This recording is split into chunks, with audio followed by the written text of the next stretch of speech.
So this is Nike Air Max 903, oh wait, this is Montech AIR 903 Max case, a very airy case with cool options and of course even better price, which is below 80 bucks. But what will you be getting for that money? Word from a sponsor and we shall see what it brings to the table. Looking for affordable Windows or Office keys? Look no further, I got you covered. Head over to scdkey.com, pick your Windows edition, use my discount code LE25 to get a 25% on any Windows or Office products. Once you complete your order, after a few seconds you will receive your code. In Windows, go to Settings, there should be an Activate Windows prompt at the bottom. Click that, enter your code and wait for Windows to finish activation. To check the activation status, use the command prompt with the command slmgr.vbs/xpr and you should receive a notification that the machine is permanently activated. Once again, use code LE25 at scdkey.com. First of all, the design of the case is exceptionally good. Front mesh panel with air channels on the side as well. Classic tower design with timeless look, if I can call it that. The dimensions of this case are 478 by 230 by 493 mm and it is 7.85 kilos heavy. And yes, you are not mistaken, these are 140mm fans in the front, 3 of them ARGB and PWM of course. The mesh panel is easily removable from the front for easy cleaning. As you can see, 3140 or 3120mm fans can be installed in the front, but in terms of radiator or AIO support you are limited to 360mm fan size only. The side panel is tempered glass, 4mm thick, and it sits flush with the case, creating the seamless look. It's easily removable with a twist of a thumb screw at the back, which of course reveals the interior of the case. Large and now standard cutout behind the motherboard tray for easy CPU cooler installation or swapping when everything is already assembled. There are 3 larger holes on top without rubber grommets, but this is done with AIO installation in mind, so you can route cables from an AIO better, and these holes will be covered by the AIO anyway, so nothing visually isn't broken. Holes on the side of the motherboard tray do come with rubber grommets, but again holes on the bottom on the PSU shroud do not. Speaking of the PSU shroud, it is perforated since it supports installation of 2 120mm fans and it also has a dedicated GPU cable routing hole. Space in the front towards the front fans is enough to accept a radiator with a push-pull configuration. In the rear there is another 140mm fan pre-installed and this one is not RGB but it is PWM controlled. You can mount 120 or 140mm fan sizes here, both of them do have sliding rails so you can position the fan slightly up or down if needed. The front I/O panel is fairly nice for a mid-tower case, big power button, 2 USB 3.2A ports, 1 USB-C port, mic and headphone jacks as well as reset and RGB cycle button. And you guessed it, we have a magnetic flimsy top cover. Once again, I am not a fan of these, I don't know why, but I don't like them. There are better solutions without ever needing these. Once removed, we can see a perforated top panel which can accept up to 3 140mm fans or 3 120mm fans here, but again only up to 360mm radiator size.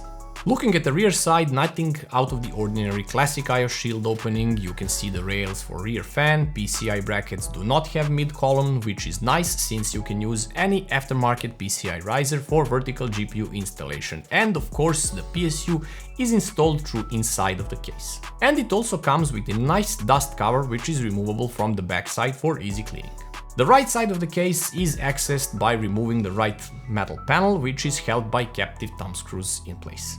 The panel is of course not sound insulated, but here we have some more goodies which you do not see by the default with other cases in this price range. RGB and PWM fan controller for a total of 6 fans. We have a pulling SSD caddies. I thought these were captive thumb screws, but turns out they are not, so be careful.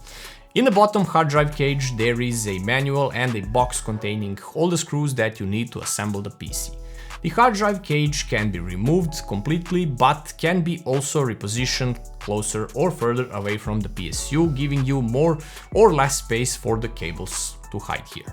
The cage is also decoupled with rubber to reduce vibrations if you decide to install 3.5-inch hard drive here, which you can, 2 of them to be precise, or a combination of one 3.5 and one 2.5-inch drive. On top of that, you can install 2 more 2.5-inch drives on the side of the motherboard tray, totaling in up to 5 2.5-inch drives.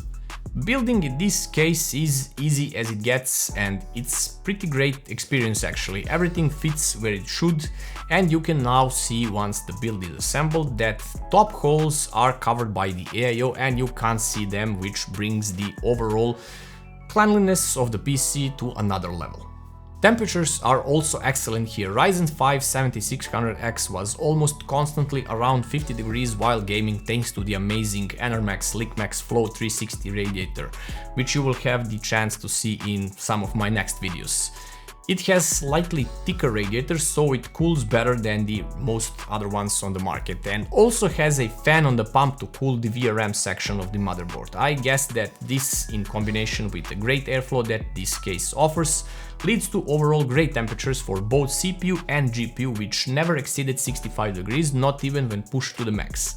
I did not bother adding bottom fans on the PSU shaft, but if you want to, you can, and this should aid the GPU to reduce temps for another degree or two. If I had to nitpick about some quirks about this case, well, there are some. The second middle hole for routing cables on top is blocked by the fan controller, which could have easily been positioned on the left of the case for a neater cable organization of all cables. There is of course the flimsy magnetic top cover, personal preference by the way, I don't like them, and this concludes my nitpicking. Other than that, for around 80 bucks for the white RGB model and even less for non-RGB and black variants of this case, it offers amazing value for money, great airflow, interesting looks, and above all great build quality that Montech is known for. Not only that, this case might have a budget price, but it can keep cool and also hold awesome hardware. You can install up to 400mm large GPUs here and up to 180mm tall CPU coolers. So that answers your question. Can you put RTX 4090 in this case? Yes, you can. And that is it for this time, guys. I highly recommend this case for any build budget. You can't go wrong with it. You will save a few bucks on it, which you can allocate towards a larger NVMe drive or more RAM, but you will not lose on the quality at all if you do so, since this case offers premium quality and features while keeping a budget price. You can't beat that. Thanks for watching, like and share the video, subscribe to the channel, and I'll see you in the next one. First of all, the design of the case is a front, but in terms of which of course reveals the interior. There are three larger holes. PCI brackets do not have mid-column, which is nice since you can use RGB and PWM thanks to the amazing hardware. I mean, you